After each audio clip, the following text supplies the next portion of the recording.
Oke, baik teman-teman semua, kita mulai untuk pembelajaran hari ini adalah berplan dan persiapan keluarga dalam kehamilan. Yang saya tampilkan di sini juga merupakan sebuah buklet yang saya desain kemudian sudah dihakikan. Nah, di sini nanti akan kita lihat bagaimana tentang perencanaan sebuah kelahiran atau kehamilan, dimulai dari masa kehamilan, kemudian nanti kelahiran, apa saja yang diinginkan oleh seorang ibu dan keluarga, ya. Di sini yang pertama, ini karena memang adalah sebuah buklet, jadi kemarin saya sudah juga menyampaikan untuk kata pengantarnya. Kemudian di sini ada daftar isi ya. Jadi ada yang akan kita pelajari untuk hari ini adalah bagaimana pengertian dari birth itu sendiri. Yang kedua adalah manfaatnya, kemudian isi dari birth kemudian kesiapan keluarga dan juga daftar pustaka. Nah, kita mulai dari pengertian birth Nah, birth itu sendiri kalau dalam bahasa Inggris kan birth artinya kelahiran, kemudian plan adalah sebuah rencana. Nah, kalau seandainya kita melihat dari arti kata birth itu merupakan rencana tindakan yang dibuat ibu, anggota keluarga dan bidan. Ya, jadi bagaimana sebuah anggota keluarga di sini mampu untuk merencanakan sesuatu, ya, mampu merencanakan sesuatu yang dilakukan di awal sebelum kehamilan, kemudian pada waktu persalinan. Kemudian mengurangi kebingungan. Jadi kalau kita sudah memiliki birth nantinya akan mengurangi kebingungan kita. Jadi kita sudah merencanakan kapan nantinya kita akan pada waktu persalinan apa saja yang akan kita lakukan ya. Jadi contoh kebingungan kita, jadi pada waktu saya berikan contoh salah satu ya. Jadi kalau seandainya kita mau persalinan. Nah, di situ kalau dari awal kita sudah merencanakan bahwa nantinya kita tidak mau dilakukan untuk tindakan episiotomi, ya berarti kita menyesuaikan. Kemudian yang kedua, mengurangi kekacauan pada saat persalinan. Kekacauan pada saat persalinan juga bisa seperti tadi contoh, yaitu untuk robekan kita tidak menggunakan, jadi dalam arti bidan kita sudah sampaikan, Bu, kita nih punya birth apa saja yang saya mau di kala 1, apa saja yang saya mau di kala 2, apa saja yang saya mau di kala 3. Ya, kemudian apa saja yang saya mau di kala 4, yang saya tidak suka yang apa. Jadi sehingga nanti pada waktu di awal ibu-ibu yang hamil itu sudah menyampaikan kepada bidannya, sehingga bidannya sudah tahu mana saja hal-hal yang kira-kira tidak mau tidak mau dilakukan pada waktu persalinan, sehingga nanti ibu bidannya juga tidak bingung, pasiennya dan keluarga juga tidak bingung, ya. Juga tidak terjadi kekacauan dalam arti nantinya ternyata pasiennya maunya seperti ini karena tidak dikomunikasikan, tidak diinformasikan, sehingga bidan juga tidak tahu. Yang ketiga, meningkatkan kemungkinan bahwa ibu akan menerima asuhan yang sesuai serta tepat waktu. Yang sesuai maksudnya adalah yang dimau oleh ibu itu bisa dilakukan, yang tidak dimau oleh ibu juga dari bidan juga tidak melakukan, sehingga sama-sama enak ya, dari keluarga pasien dan juga dari bidan sama-sama bisa memberi manfaat dari hasil pembuatan dari birth itu sendiri. Kemudian di sini diharapkan juga bahwa setiap keluarga, jadi idealnya itu setiap keluarga seharusnya mempunyai kesempatan untuk membuat suatu rencana persalinan. Jadi teman-teman semua, di sini kan juga sudah banyak yang melakukan yang memiliki PMB, kemudian juga bekerja di puskesmas ya. Sebisanya dari ibu-ibu hamil yang ada bisa dikampanyekan atau dipromosikan. Ibu, mari kita buat sama-sama birth atau persiapan perencanaan persalinan mau bagaimana. Nah, sehingga dengan bidan juga menyampaikan bahwa ayo kita melakukan perencanaan persalinan nantinya, itu akan membantu dari ibu dan keluarga untuk memilih asuhan yang tepat bagi dirinya. Gitu. Nah, kemudian apa saja sih yang sebenarnya ada dalam birth Nah, dalam birth plan itu yang harus ada ya, jadi yang harus kita pelajari di situ yang pertama adalah penolong. Kemudian yang kedua adalah tempat persalinan. Yang ketiga adalah model dan cara proses persalinan. Kemudian yang keempat pendamping persalinannya, siapa yang dia mau. Kemudian antisipasi gawat darurat ya. Kemudian transportasi, keuangan dan juga peralatan yang dibutuhkan pada saat proses persiapan untuk persalinan.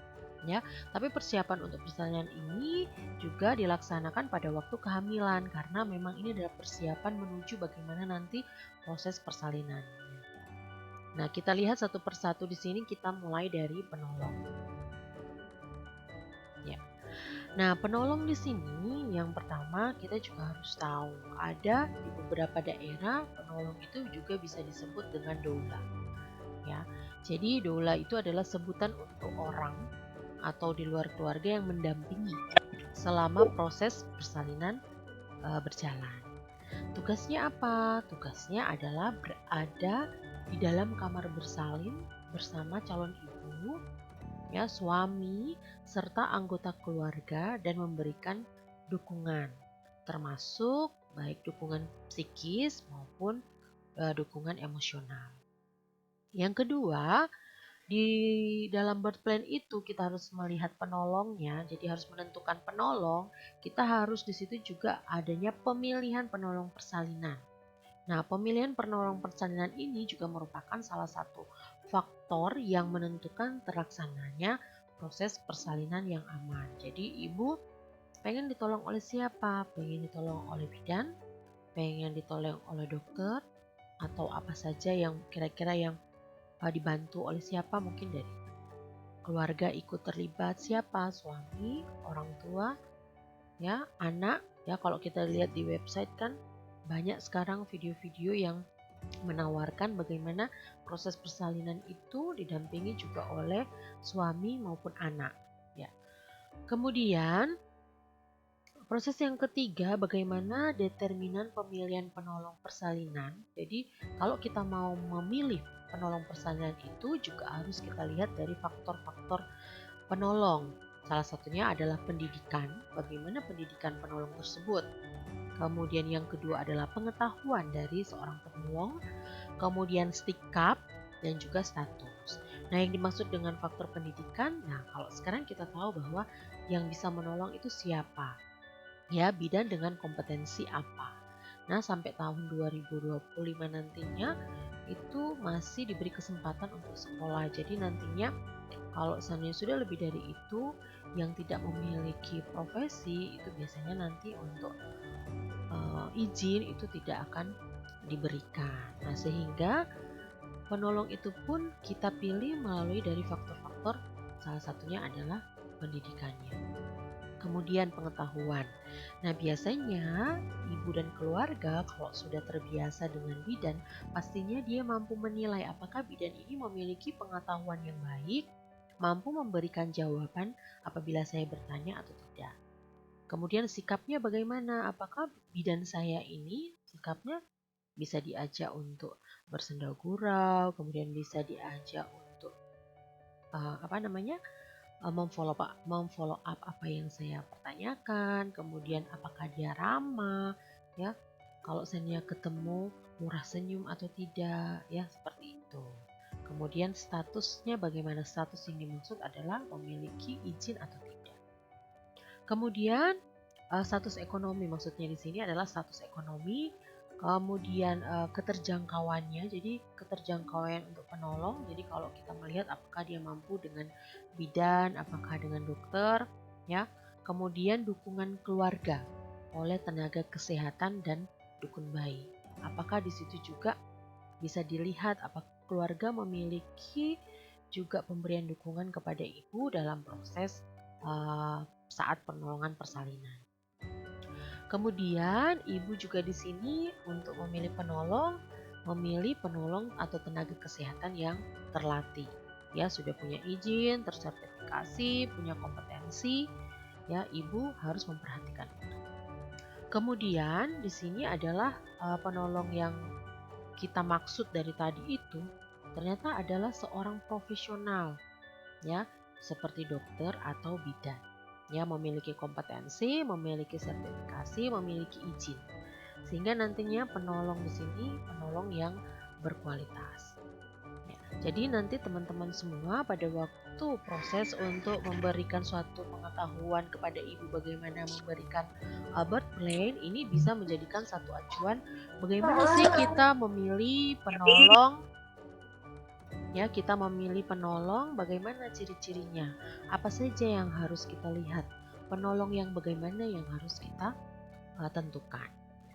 Kemudian, untuk yang kedua adalah tempat persalinan. Nah, tempat persalinan ini nanti banyak sekali yang perlu kita perhatikan ya, faktor-faktor kita menentukan tempat persalinan itu ada banyak. Yang pertama di sini adalah jarak tempuh dari rumah. Nanti selain jarak tempuh dari rumah, nanti juga ada fasilitas dari tempat persalinan itu bagaimana, ya, kemudian kredibilitasnya seperti apa, kemudian sanitasinya, tenaga medis, ya, sistem administrasi yang ada di tempat persalinan, ya, kemudian biaya persalinannya bagaimana. Nah, kita lihat untuk yang pertama adalah jarak tempuh dari rumah. Nah, kalau jarak tempuh dari rumah di sini, yaitu persalinan dapat datang kapan saja tanpa keluarga, pagi, siang, atau malam. Nah, kita pastikan juga cari tempat bersalin yang mudah dijangkau dari tempat tinggal. Bila mami atau pasien itu tinggal di perkotaan, hal ini juga sangat penting. Bagaimana, ada nggak kemacetan di situ kalau seandainya saya mau ke tempat pertolongan di sana? Kalau macet, jarak tempuhnya nanti berarti semakin panjang. Jadi kita harus juga melihat apakah di situ macet atau tidak. Ya, kemudian dengan adanya macet berarti menghambat proses perjalanan atau jarak tempuh dari rumah sampai kepada tempat persalinan. Ya, jadi jarak tempat persalinan ini, jarak tempuh ini juga merupakan salah satu faktor kita memilih tempat persalinan di mana tempat persalinan yang akan kita datangi, ya. Kemudian tadi adalah jarak tempuh, yang sekarang adalah fasilitas. Kita juga harus melihat fasilitas di tempat persalinan itu. Jadi sangat penting untuk memperhatikan fasilitas dari tempat persalinan, ya, sangat penting. Kita sebelum melakukan sebelum memilih, kita alangkah baiknya juga kita mengunjungi terlebih dahulu. Jadi kalau biasanya kita di hotel biasanya kan showing. Nah, ini kita juga perlu showing nih, kita perlu showing di fasilitas tempat persalinan yang akan kita pilih. Kalau di luar negeri biasanya ibu yang mau bersalin biasanya itu diperlihatkan ya. Oh, ibu ini tempat persalinannya. Kemudian ini nanti tempat menunggunya. Ini nanti kalau saya ibu merasa nyeri bisa ditempatkan di sini. Kalau saya ibu pengen yoga bisa di sini. Jadi dia showing dulu. Jadi keliling dulu ya. Keliling dulu untuk melihat apakah tempat persalinan ini fasilitasnya ini bagus atau tidak. Kemudian pada waktu kita berkunjung, kita bisa melihat apakah di situ ada ruang operasi yang baik. Kalau memang contohnya tempat persalinannya memang sangat besar ya, tentunya rumah sakit atau kemudian klinik Pratama yang memang fokusnya adalah ke lebih ke anak, ibu dan anak ya. Nanti di situ pastinya ada ruang operasi sehingga bisa dilihat oh ini ruang operasinya bagus atau tidak. Ya. Kemudian apakah ada fasilitas NICU atau neonatal intensive care unit di situ? Kemudian kenapa kok itu penting? Karena itu adalah proses salah satu ya untuk mengatasi bagaimana terjadinya gawat darurat pada bayi. Sehingga kalau kita tahu ada NICU di situ, kita juga akan tenang secara psikologisnya. Karena fungsinya NICU tersebut adalah ya sebagai penolong pertama pada waktu terjadi gawat daruratan bayi. Kalau seandainya terjadi masalah-masalah ya. Kemudian di situ juga apakah bisa kita lihat apakah ada fasilitas inkubator bayi atau tidak. Ya, fasilitas inkubatornya juga baik atau tidak. Kita lihat ya. Kemudian untuk ruang rawatnya, ketersediaan ruang rawatnya di dalam kamar itu apa saja yang kita dapatkan? Apakah hanya tempat tidur saja? Apakah di situ juga ada tempat untuk penunggu? Ya, kemudian ada nggak kamar mandi di dalam dan lain sebagainya? Ya, itu juga merupakan satu tempat yang harus kita lihat. Jadi fasilitas dari tempat persalinan wajib kita lihat dan kita kunjungi untuk menentukan di mana kita akan bersalin. Itulah gunanya kita membuat birth. Kemudian ada juga disampaikan bahwa kita juga perlu melihat apakah ada ruang IMD di situ atau inisiasi menyusui dini, ya. Apakah di situ memang setelah lahir kemudian dilakukan IMD atau tidak, ya. Jadi untuk proses bagaimana menunjang untuk ASI eksklusifnya, ya. Kemudian apakah di situ juga ada tempat konsultasi laktasinya? Nah, itu perlu kita perhatikan semua. Karena hal-hal itu ya, jadi dari fasilitas mulai dari tempat persalinan tadi yang kita kunjungi tadi semua itu penting. Ya, mulai dari kegawat daruratan, kemudian masa laktasi kita, kemudian nanti hal-hal apa saja yang dibutuhkan saat kita melaksanakan suatu persalinan. Kemudian faktor yang lain dari tempat persalinan yang perlu kita lihat adalah kredibilitas. Maksudnya kredibilitas di sini adalah tempat bersalin itu memiliki reputasi yang baik. Jadi reputasi yang baik itu kan bisa banyak macam ya. Reputasi yang baik jadi bidannya ramah, itu juga sebuah reputasi. Tempat bidannya juga bersih, walaupun mungkin tidak terlalu mewah, tapi bersih, berarti dia juga memiliki reputasi yang baik. Kemudian dilakukan juga sesuai dengan standar operasional prosedur, ya. Kemudian ada izinnya, jadi kredibilitas juga kan kalau ada izin pasti reputasinya baik, ya. Kemudian selain itu adalah tempat persalinan di mana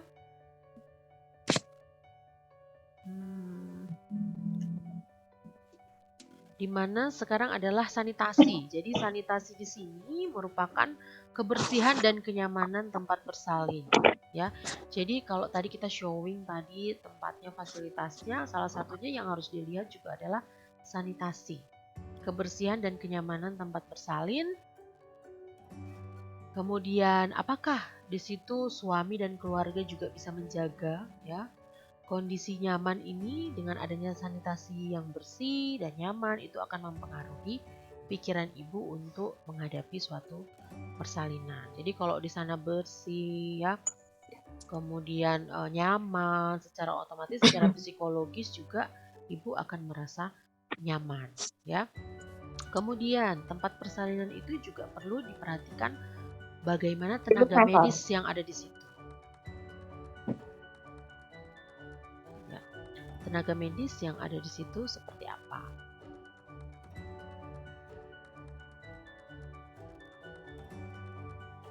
Nah, tenaga medis di sini bisa kita lihat yang tadi juga sudah disampaikan di awal adalah dokter, ya. Dokter, kemudian bidan, itu sangat penting juga untuk kita melihat apakah di situ tenaga medisnya juga sudah tersertifikat atau belum, ya. Kemudian pengalamannya seperti apa, ya. Pengalamannya bagaimana? Kemudian apakah selain pengalaman di situ kita bisa berkonsultasi atau setiap kali kalau mau ditanya dari bidan maupun dokter di sini tidak mau menyampaikan argumennya. Jadi kalau ditanya malah marah, ya berarti tidak bagus kan, berarti sehingga kita tidak mau memilih untuk tempat persalinannya itu. Ya. Kemudian sistem administrasi di tempat persalinan itu bagaimana? Jadi contohnya kalau sekarang saya datang, besok saya datang lagi, data-data saya bagaimana? Apakah tersimpan dengan baik atau tidak? Atau juga ada khusus untuk melayani contohnya BPJS, kemudian asuransi-asuransi yang lain yang bisa diklaimkan, ya. Kalau kita memiliki BPJS, kalau bisa ya berarti kita melihat apakah sistem administrasinya di tempat persalinan juga bisa menggunakan BPJS atau asuransi-asuransi yang lain, kemudian penggunaan transfer ya, mulai mungkin pakai ATM, kemudian nanti kalau model-model sekarang kan di mall, di rumah sakit sudah pakai kartu, sudah tidak cash lagi. Nah, itu juga bisa menjadi salah satu pemilihan tempat persalinan. Sehingga nanti kalau kita melihat sistem administrasi yang bagus, secara otomatis kan kita tidak membuang waktu yang terlalu banyak. Jadi efektif, efisien. Kemudian untuk tempat persalinan, faktor penentu juga salah satunya adalah biaya persalinan. Jadi biaya persalinan di sini bagaimana tips ibu hamil yang terakhir di sini, yaitu biaya persalinan ini dia wajib memilih. Jadi kita kan biasanya tanya ke teman-teman, kalau di bidan ini biayanya berapa? Kalau di rumah sakit ini biayanya berapa? Ya, dengan adanya biaya persalinan yang banyak sekali, banyak sekali macam ya, mungkin ada yang murah, ada yang di tengah-tengah, ada yang lebih mahal. Nah, kalaupun murah, tengah-tengah, lebih mahal, pastinya itu juga sesuai dengan fasilitasnya ya.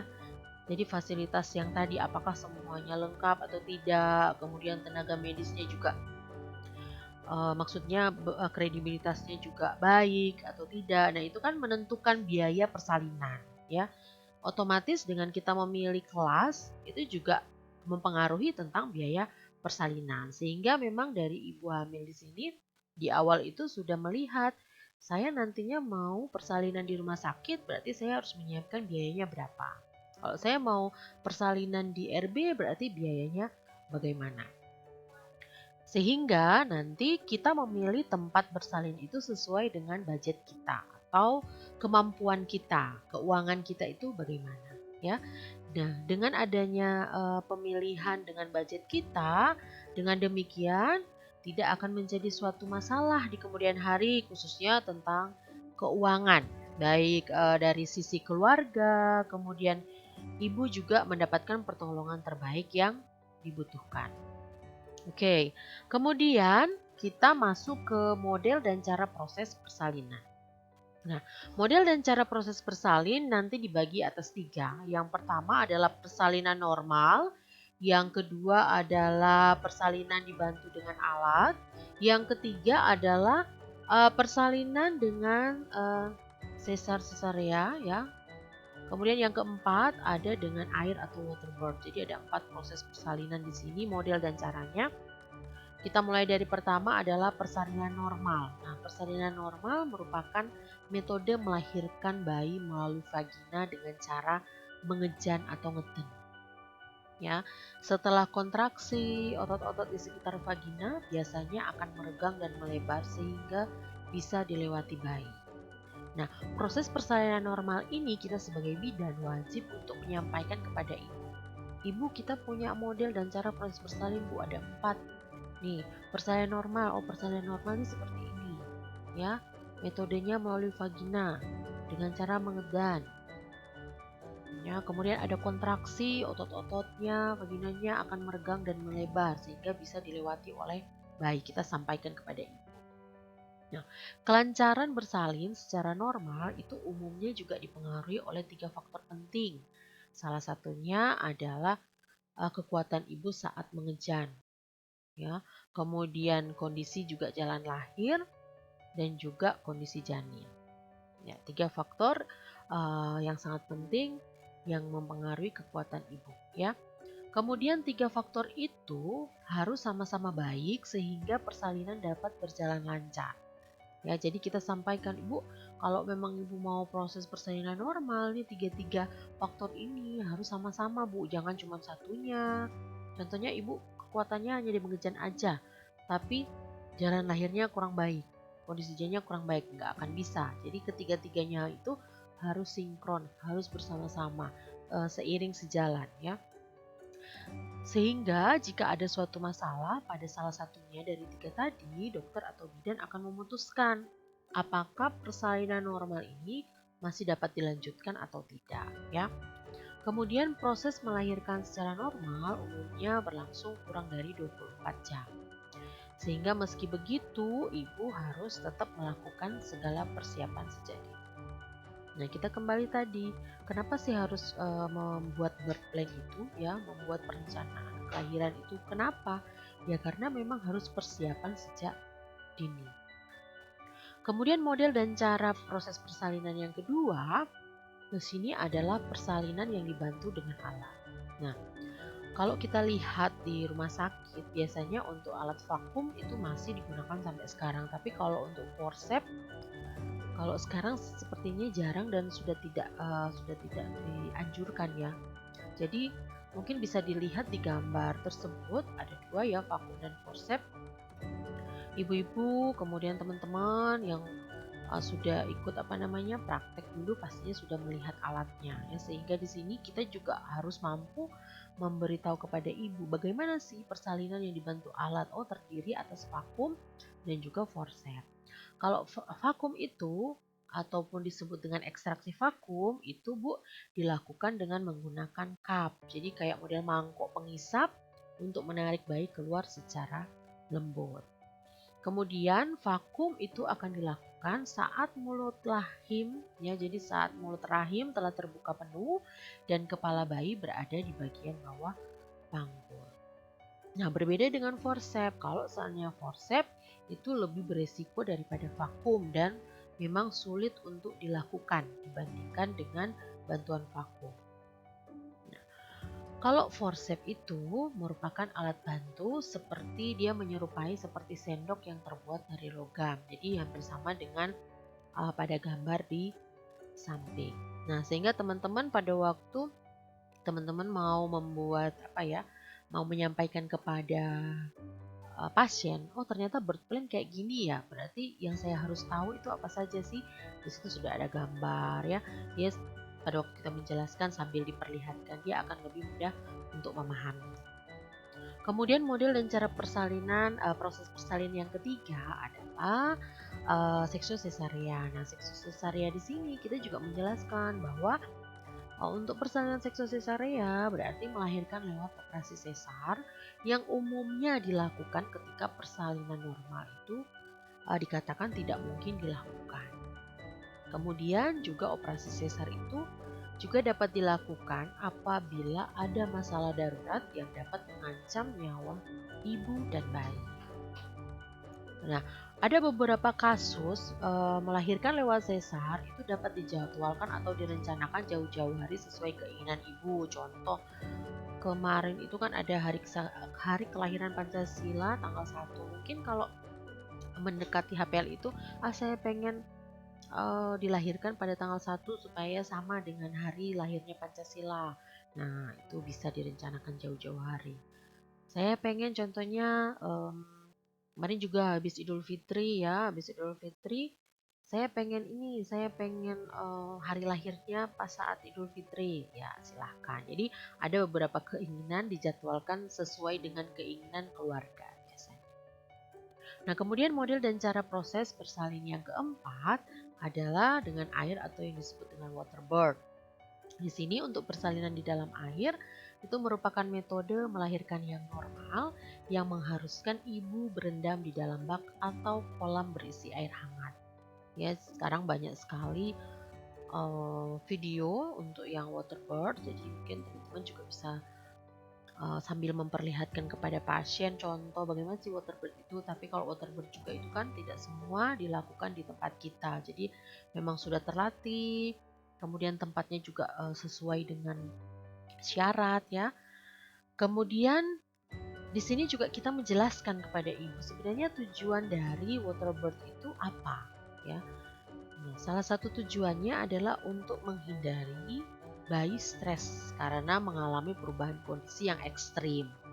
Kalau biasanya normal kan, kalau seandainya normal tanpa di water birth, biasanya kan kalau water birth kan airnya hangat ya, sehingga bayi yang ada di dalam perut yang pertama hangat, dia keluar juga hangat. Jadi masih dalam adaptasinya masih sama airnya jadi hangat. Tapi kalau saya normal biasanya kan keluar yang dari hangat ke dingin, itu kan bisa akhirnya kita membuat ABC ya. Jadi kemudian kehangatan dari bayi itu juga kita lihat ya. Sehingga memang bayi setelah dia lahir secara normal, bagaimana kita memberikan kehangatan supaya tidak terjadi hipotermi. Ya. Kemudian di sini juga dikatakan bahwa yang tadi saya sampaikan bahwa air hangat itu adaptasi. Nah, selain itu juga air hangat ternyata memunculkan sensasi serupa seperti di dalam kandungan bagi bayi ya.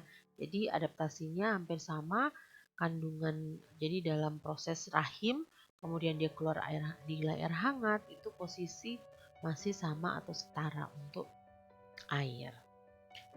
Kemudian selain dari model dan cara proses persalinan, yang keempat adalah pendamping persalinan. Ya. Di sini untuk pendamping persalinan juga perlu kita tanya ke ibu-ibu nanti kalau mau melahirkan pendamping persalinan siapa gitu. Jadi apa sih yang perlu dilakukan pada saat mendamping? Ya, kita juga menyampaikan, ibu mau siapa? Mau suami, mau orang tua, atau didampingi dengan anak juga. Nah, tujuan itu untuk apa? Untuk melakukan dukungan kepada ibu. Ya, tetapi sebelum itu pun kita harus menjelaskan pada ibu bahwa tugas dari seorang pendamping adalah memberi dukungan ya, memberi dukungan praktis dalam arti pada waktu pelaksanaan kegiatan mungkin di situ ada minum makan, dia juga ikut terlibat ya. Kemudian emosionalnya juga secara psikologis ya di saat ibu mau melahirkan. Karena kalau ada dukungan baik secara fisik, psikis dan psikologis ya di situ nanti biasanya ibu akan lebih termotivasi, kemudian merasa tidak sendiri sehingga dia mempermudah secara emosionalnya dia lebih stabil seperti itu. Kemudian juga kita sampaikan mau memilih pendamping persalinannya siapa ya, suami, keluarga atau juga nanti anak juga ikut serta di situ. Kita juga menjelaskan tugas dari pendamping persalinan apa, ya, memberikan dukungan baik secara praktis dan emosional kepada ibu saat melahirkan. Nah, manfaat yang lain juga dari memiliki pendamping persalinan, salah satunya agar ibu memiliki pengalaman melahirkan yang baik, kemudian lebih cepat dan menyenangkan. Jadi ibu juga semangat ya, support sistemnya dari keluarga itu juga ada.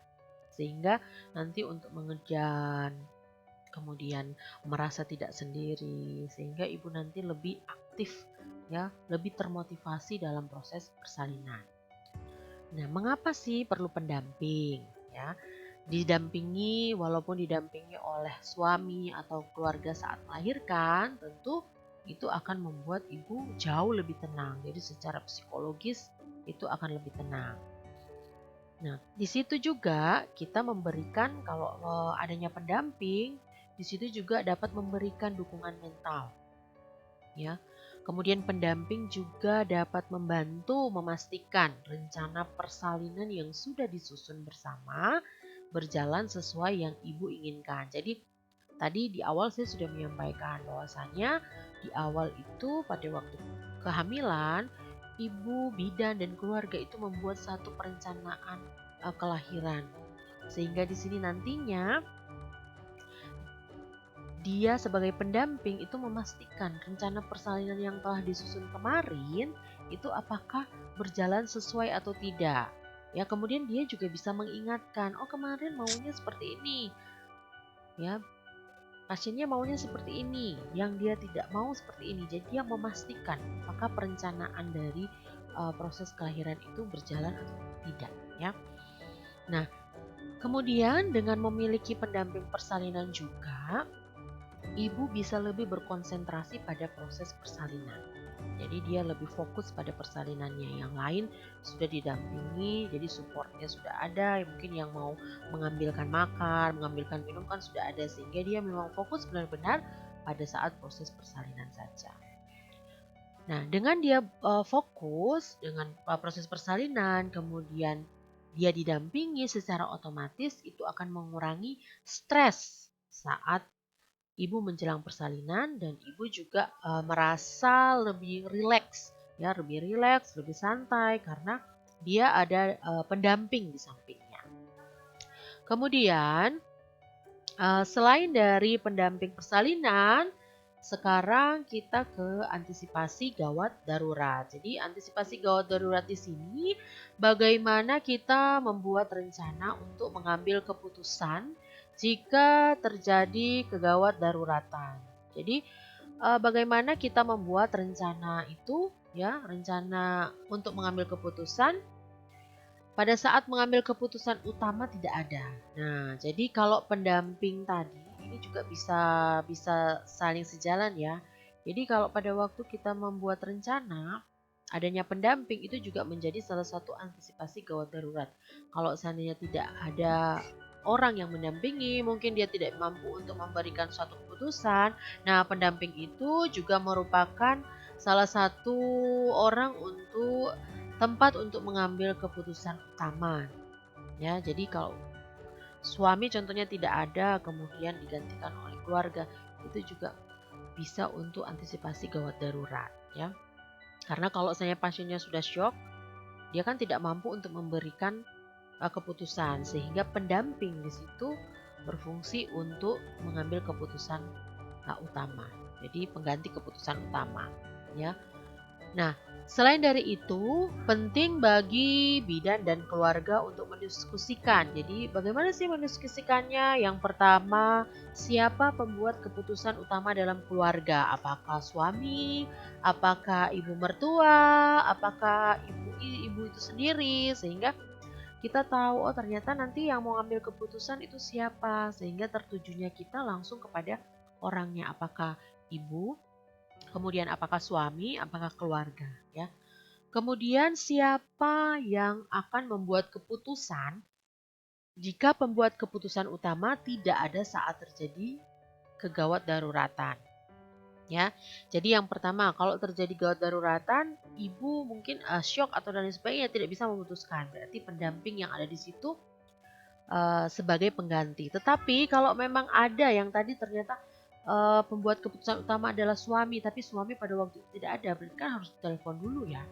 Nah, berarti kita telepon dulu, kemudian menanyakan terlebih dahulu, ini kalau seandainya seperti ini bagaimana, setuju apa tidak. Nah, dengan seperti itu kita komunikasikan di awal.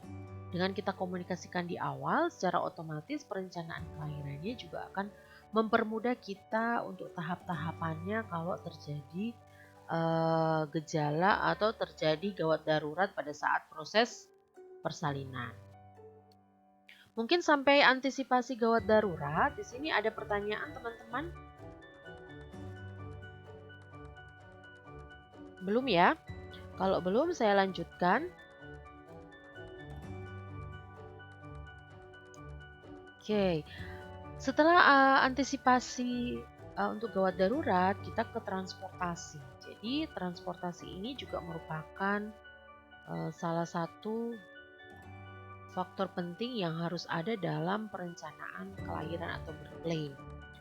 Nah, mempersiapkan sistem transportasi di sini jika kegawat daruratan rencana itu perlu dipersiapkan lebih dini. Jadi contohnya tadi kan berarti pendamping persalinan itu ada sangkut pautnya nanti dengan antisipasi gawat darurat untuk mengambil keputusan. Nah, gawat darurat itu pun itu ada kaitannya dengan transportasi. Kalau seandainya terjadi gawat darurat, transportasinya siapa? Ya. Kemudian yang digunakan punyanya siapa? Itu sudah terencana semua, ya. Jadi secara dini pada waktu kehamilan kita sudah merencanakan. Nah, hal apa saja sih dalam kehamilan itu yang harus memang kita siapkan lebih dini untuk persiapan transportasi? Yang pertama adalah di mana ibu akan bersalin. Sehingga kalau yang transportasi itu tahu, oh di desa, oh fasilitas kesehatan mungkin di PMB atau di klinik, rumah sakit, sehingga nanti yang transportasi itu yang kita sudah siapkan, dia tahu kemana ibu akan bersalin. Tempat tujuannya itu sudah ditentukan di situ sehingga langsung fokus pada tempat yang sudah ditentukan oleh ibu dan keluarga. Yang kedua, bagaimana cara menjangkau tingkat asuhan yang lebih lanjut jika terjadi gawat daruratan. Jadi fungsi dari transportasi itu bagaimana cara menjangkau tingkat asuhan yang lebih lanjut jika terjadi kegawat daruratan. Jadi kalau contoh ini di desa ternyata kejadian ada kegawat daruratan dan tidak bisa teratasi, secara otomatis kita membutuhkan transportasi untuk ke tingkat selanjutnya. Jadi transportasi itu juga penting untuk menjadi satu faktor penentu bagaimana nanti kalau ibu terjadi kegawat daruratan itu seperti apa. Kemudian yang ketiga, ke fasilitas kesehatan yang mana ibu tersebut harus dirujuk ya. Jadi kalau kita tahu setelah terjadi kegawat daruratan itu kemudian di mana kita akan merujuk itu juga harus tahu. Transportasinya juga harus tersedia. Kemudian yang keempat, bagaimana cara mendapatkan dana jika terjadi kegawat daruratan ya. Jika terjadi kegawat daruratan, dananya dari mana? Ya, itu juga harus dipertimbangkan. Kalau di kelas ibu hamil biasanya kan itu ada apa namanya? Tabungan ibu bersalin ya, tabulin ya. Biasanya itu kalau di kelas ibu hamil sudah terkoordinasi dengan kader, nanti ada tabungan ibu bersalin sehingga selain dana di situ kira-kira nanti dipersiapkan di mana lagi yang kira-kira selain dana tabulinnya dari mana dia dapatkan. Kemudian bagaimana juga cara mencari donor darah yang potensial kalau seandainya terjadi hal-hal yang kegawat daruratan, kita harus siap-siap. Jadi donor darahnya mungkin dari keluarga sudah disiapkan, kemudian selain dari keluarga, orang lain siapa saja yang kira-kira nanti bisa dihubungi pada saat terjadi kegawat daruratan. Sehingga transportasi ini pun kalau seandainya mencari donor darah kan harus sudah siap. Ya, kalau seandainya rumahnya jauh, berarti transportasi ini harus ke sana ngambil membawa orangnya itu. Seperti itu. Kemudian di birth plan juga harus ada masalah tentang keuangan, ya. Keuangan di sini kita harus merencanakan. Jadi merencanakan atau pola menabung keluarga. Tadi juga saya sudah sampaikan di kelas ibu hamil biasanya ada tabulin ya. Nah, di sini kita menganjurkan untuk keluarga menabung sejumlah uang sehingga dana akan tersedia untuk asuhan selama kehamilan dan jika terjadi gawat daruratan bisa diambil di dana tabulin tersebut. Nah, di sini juga kami menemukan bahwa banyak sekali kasus di mana ibu tidak mencari asuhan atau mendapatkan asuhan karena mereka tidak mempunyai dana yang diperlukan. Jadi, persalinan normal juga umumnya membutuhkan biaya yang relatif ringan ya. Tergantung tempatnya ya, maksudnya keuangan juga saya sudah menjelaskan tadi, keuangan itu mau ringan, sedang, kemudian besar, itu tergantung dari juga tempat persalinannya. Apa namanya, fasilitas dari tempat persalinan atau tempat pertolongan persalinan. Nah, namun apabila persalinan diperkirakan harus dilakukan dengan tindakan operatif, jadi kan kalau tadi normal, kemudian ternyata ada hal-hal yang tidak diinginkan ternyata perlu dioperatif, jadi kita juga ada persiapan dana yang cukup besar untuk segera dilakukan. Jadi tabulinnya itu selain dari kita juga mempersiapkan untuk kelahiran normal, bisa juga persiapan untuk kelahiran tindakan operatif. Untuk mengetahui apakah nantinya akan dilakukan sesar, pasangan harus selalu berkonsultasi ke dokter, ya, ke dokter ataupun bidan, ya. Jadi konsultasi apakah memang bisa lahir dengan normal, ya, bisa purvaginam, ya, atau memang kalau memang ada masalah berarti kalau dari awal kita sudah tahu ada masalah kan berarti secara otomatis kita harus ke dokter untuk menanyakan apakah memang jalannya mau bagaimana, persiapan uangnya juga kan dibutuhkan kalau kita sudah mendapatkan diagnosa yang tepat seperti apa, ya. Kemudian lewat konsultasi itu diharapkan pada waktu konsultasi itu semua bisa dijelaskan sehingga segala kemungkinan yang akan terjadi itu bisa kita lebih cermati lagi. Jadi baik dari segi keluarga ya, baik dari segi keluarga maupun dari bidan, mungkin bidan bidan di awal periksa dan lain sebagainya, ternyata ada memang yang perlu dirujukan tetap ke dokter. Itu namanya kan interprofessional collaboration. Jadi ada kolaborasi antara bidan, dokter, ya, sehingga nantinya mungkin juga dari segi laboratorium, pemeriksaan-pemeriksaan selama dia hamil ya.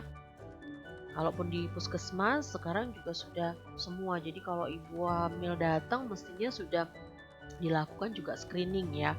Ada screening HIV, kemudian juga konsultasi gigi. Jadi sudah ada interprofessional collaboration antara masing-masing tenaga kesehatan. Kemudian apabila nantinya memang ternyata ada perkiraan ya, ada perkiraan dia akan sesar, berarti kan pasangan juga sudah bisa merancang, mempersiapkan dana sejak jauh hari. Jadi kalau seandainya sudah ditemukan dari awal, pastinya perencanaannya akan lebih matang. Kalau seandainya sesar kan membutuhkan dana yang juga cukup lumayan banyak ya, sehingga memang di awal harus dipersiapkan dengan matang. Kita juga harus konsultasi dengan baik. Kita juga menyampaikan kepada pasien bahwa pasien harus bijak untuk memilih apakah berkonsultasinya bagaimana dan lain sebagainya.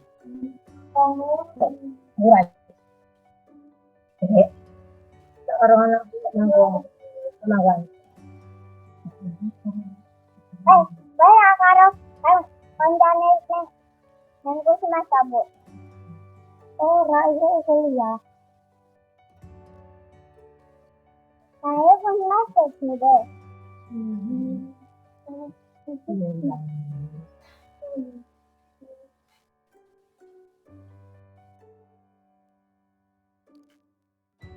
Oke, kita lanjutkan.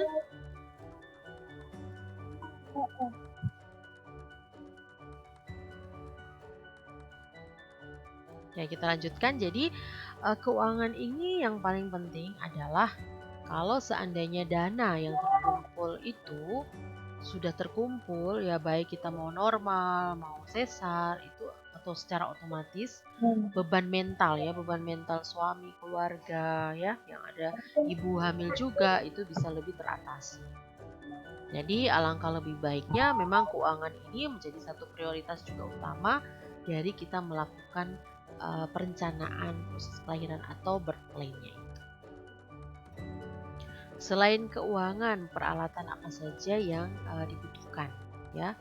Kita juga harus menyiapkan peralatan apa saja yang dibutuhkan sebelum persalinan. Jadi kita mempersiapkan alat-alat yang diperlukan untuk persalinan. Jadi ibu juga mempersiapkan segala sesuatunya sebelum pergi ke tempat puskesmas ataupun BPM ya ataupun rumah sakit pada saat dia mau bersalin.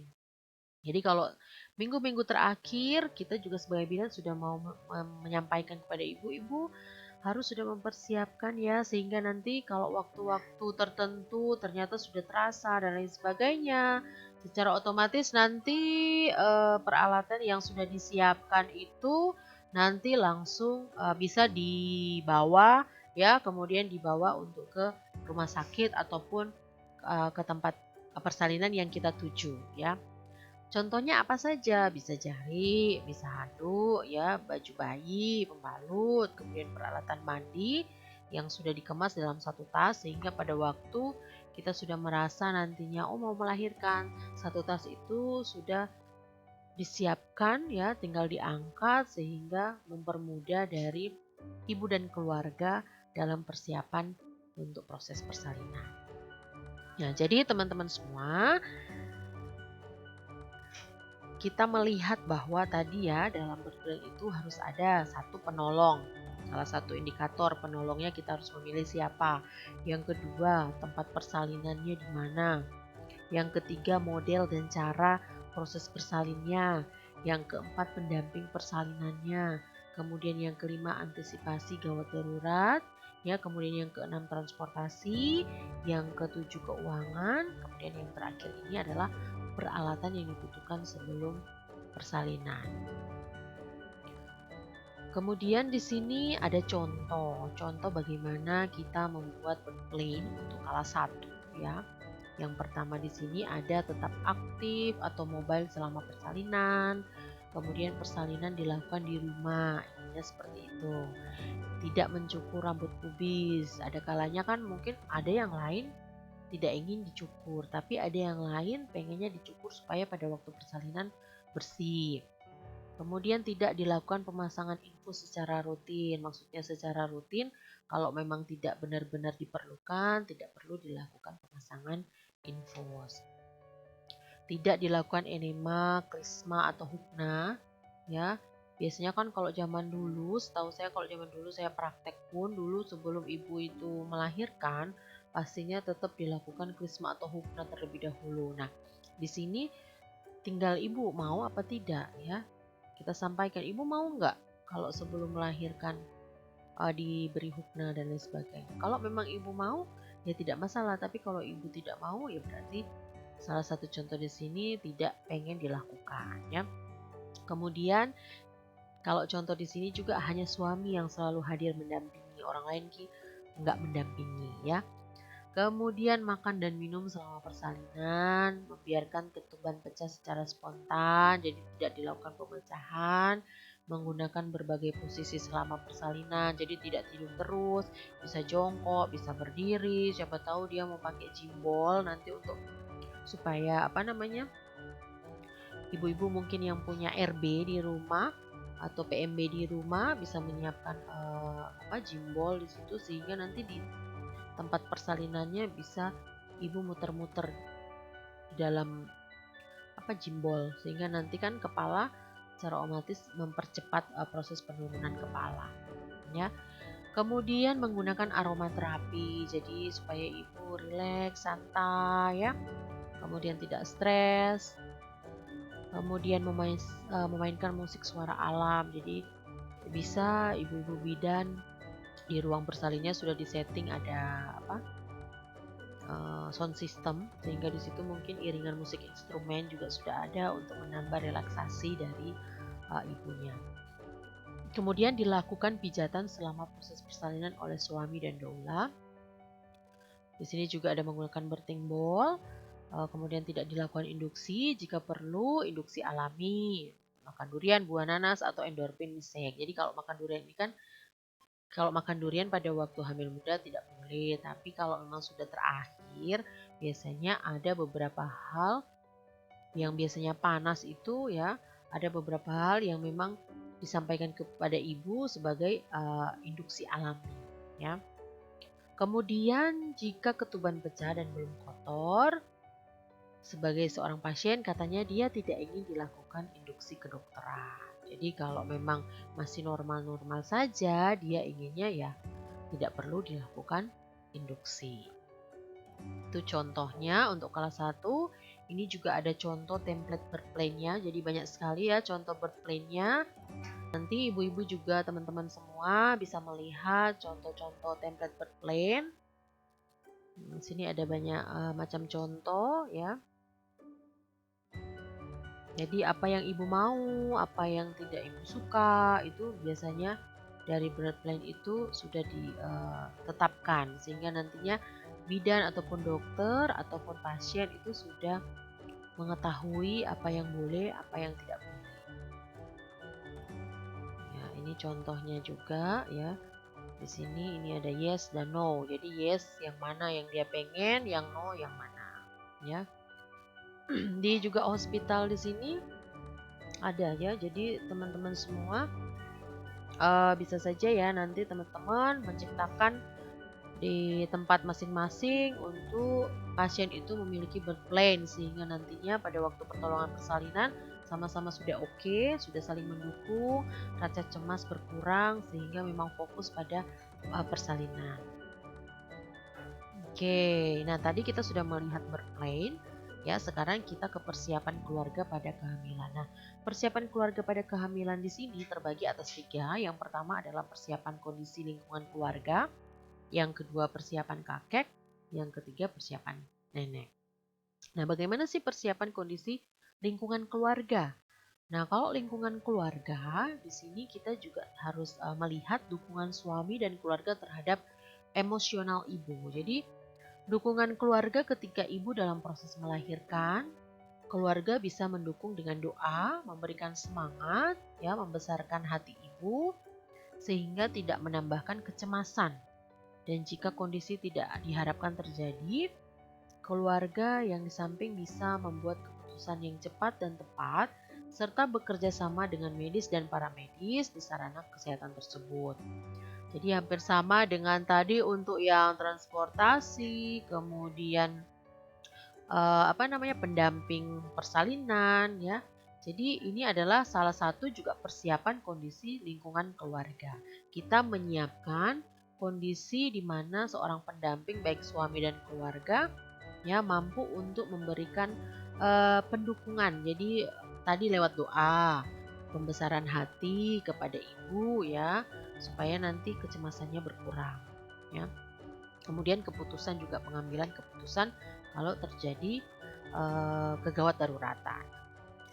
Kemudian kita juga mempersiapkan apa yang harus dipersiapkan di kondisi rumah, yaitu lingkungan yang bersih dan sehat. Kita memilih dan menyiapkan kamar. Biasanya kan ada yang saya mau melahirkan nih anak pertama, saya siapkan kamarnya, kemudian saya beli peralatannya, kemudian mungkin kamar itu baru dibersihkan, mungkin dindingnya diperbaiki atau bagaimana ya. Jadi yang terpenting intinya adalah bersih dan sehat sehingga kita mempersiapkan ini untuk buah hati ya, kamar bersih, kemudian pencahayaannya juga harus cukup karena kalau pencahayaan tidak cukup biasanya juga itu akan mempengaruhi secara psikologis pada ibu. Kemudian juga akan lebih baiknya jika sinar matahari pagi itu bisa masuk ke dalam kamar sehingga sirkulasi udara lancar dan tidak pengap. Selain itu, di lingkungan juga keluarga harus disiapkan transportasi yang akan digunakan untuk mengantar jika masuk dalam proses persalinan. Jadi, tadi kan kita sudah belajar tentang birth plan yang harus ada apa saja. Nah, sekarang persiapan kondisi lingkungan di keluarga, ya baik pendamping, transportasi, keuangan dan sebagainya itu memang perlu disiapkan dari kondisi lingkungan keluarga.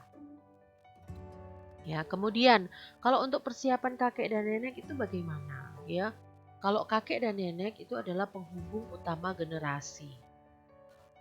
Calon kakek dan nenek ini dapat merupakan sumber krisis maturasi bagi calon orang tua. Jadi maksudnya krisis maturasi itu kadangkala kan mungkin kita ya karena kakek nenek itu lebih kepada pengalaman ya sehingga itu membuat kita sebagai calon orang tua atau pasien itu lebih merasa terbebani ya.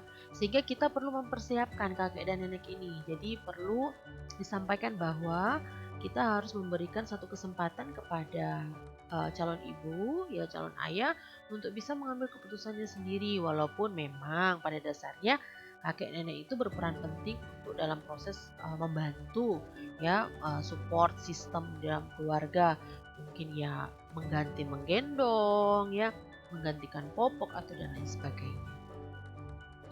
Nah kemudian kehamilan juga tidak dapat disangka lagi. Jadi merupakan sebuah bukti bahwa suatu individu kini berusia cukup untuk memiliki seorang anak yang akan melahirkan cucunya. Jadi di sini kita juga harus mempersiapkan nih kakek nenek. Kita sampaikan bahwa memang kalau sudah dia menikah secara otomatis pastinya akan terjadi sebuah kehamilan. Sehingga kalau terjadi sebuah kehamilan secara otomatis berarti persiapan anaknya itu untuk melahirkan sebuah putra atau putri yang termasuk adalah cucunya ya. Kemudian kebanyakan kakek nenek itu sangat gembira menantikan kehadiran cucunya pasti ya. Karena memang itu akan mengakibatkan kembalinya perasaan mereka saat mereka masih muda, ada rasa sukacita bagaimana menantikan sebuah kelahiran dan menjadi orang tua baru sewaktu anak-anak masih bayi. Jadi ada pengalaman yang masa lalu akhirnya muncul kembali. Oh anak saya dulu seperti ini, kemudian pengalamannya ini dia bawa untuk ke cucunya. Selain itu, kakek nenek juga berperan sebagai sumber yang potensial untuk keluarga. Jadi sumber informasi juga berdasarkan dari pengalaman ya. Jadi dari pengalaman mereka kemudian disampaikan, tetapi kadangkala pengalaman itu juga kita harus melihat dari sisinya apakah itu memang baik atau tidak. Kalau misalnya baik, silahkan untuk dilanjutkan. Kalau tidak berarti bagaimana cara komunikasi kita untuk mempersiapkan kakek dan nenek dan juga calon orang tua untuk bisa berkomunikasi efektif, ya. Nah, untuk persiapan kakek dan nenek ini juga dia memiliki dukungan. Jadi dukungan kakek dan nenek ini menguatkan keluarga dengan memperluas lingkup pendukung dan asuhan. Jadi selain dari suami, kakek nenek ini juga mendukung untuk proses asuhan supaya memang proses asuhan ini benar-benar berpusat pada keluarga, ya. Kemudian perawatan maternitasnya juga harus memang melibatkan kakek nenek. Jadi tetap harus dilibatkan sehingga nantinya dari segi pengalaman itu akan menjadi pengetahuan baru bagi calon ibu, ya. Kemudian untuk memantapkan penyesuaian diri terhadap peran kakek nenek ini dalam sebuah sistem keluarga, kita juga menyampaikan bahwa komunikasi itu sangat penting antar generasi. Jadi harus ditingkatkan komunikasi baik dari calon ibu, kemudian kakek, calon kakek dan juga calon nenek. Jadi segala sesuatu itu harus dikomunikasikan dengan baik sehingga persiapan-persiapan yang akan dilakukan sebelum persalinan itu mempermudah atau mendukung kesehatan ibu ya baik fisik maupun psikologis. Ya. Kemudian juga dengan adanya kehamilan, hubungan antara pasangan, jadi pasangan maksudnya calon ibu dengan orang tuanya itu ada perubahan menjadi lebih dekat. Jadi sepertinya saling membutuhkan. Ibaratnya contohnya saya hamil kemudian dengan orang tua pasti saya merasa lebih dekat. Tuh saya ini hamil mungkin saya menceritakan saya hamil kemudian dia juga menceritakan pengalaman-pengalamannya. Ya. Kemudian pasangan merasa nyaman ketika mendapatkan dukungan dan nasihat dari orang tuanya. Ya. Kemudian juga ada rasa kebingungan.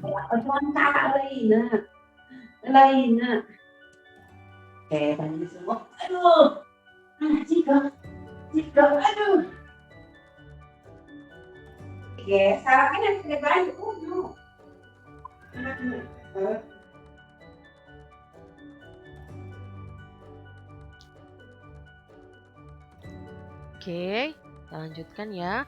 Jadi pasangan itu akan merasa nyaman ketika mendapat dukungan dan nasihat dari orang tuanya atau mungkin kebingungan dan kekhawatiran yang dialami ya di awal pada waktu kehamilan dan secara internal itu akan melakukan flashback terhadap apa yang sudah diberikan oleh orang tua mereka dari masa kecil sampai dengan saat ini. Dan juga dengan adanya flashback ini, ada dukungan dan nasihat dari orang tua, akan menambah rasa sayang dan terima kasih mereka terhadap orang tua. Pastinya akan mengingat, oh waktu saya kecil seperti ini, berarti saya sekarang mau menjadi calon orang tua, berarti saya harus mempersiapkan yang lebih baik dari apa yang saya dapatkan kemarin. Nah, ternyata dari beberapa hal itu kadangkala juga bisa menjadikan salah satu konflik. Jadi salah satu munculnya konflik internal sebatas mana orang tua boleh terlibat dalam kehidupan mereka. Ya, kadang mungkin ada perbedaan pendapat nih.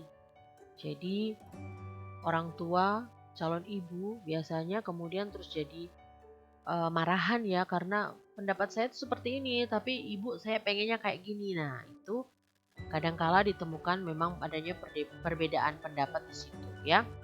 Sehingga orang tua berpegang pada pengalaman. Biasanya pengalaman zaman dulu diceritakan. Jadi dia berpegangnya pada itu sehingga pasangan mungkin yang sekarang yang mengikuti perkembangan pengetahuan itu mungkin dapat juga pengetahuan-pengetahuan dari website, kemudian dapat pengetahuan dari jurnal, hal-hal yang baru yang didapatkan, kemudian dari tenaga kesehatan juga mungkin ada pengetahuan-pengetahuan yang baru.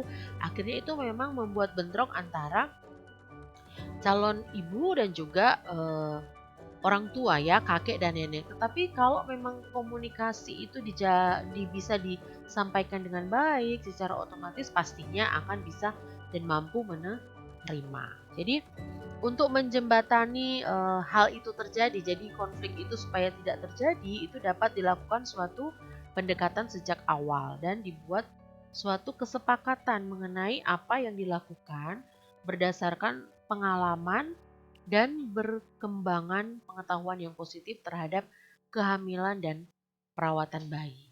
Ya, jadi teman-teman semua, ini beberapa hal yang memang perlu kita siapkan dari birth plan itu sendiri, dan kesiapan baik dari segi lingkungan, kakek dan nenek itu semua harus disiapkan. Nah, dari birth plan ini dan kesiapan ini saya ambil dari beberapa referensi ya teman-teman. Ini referensinya.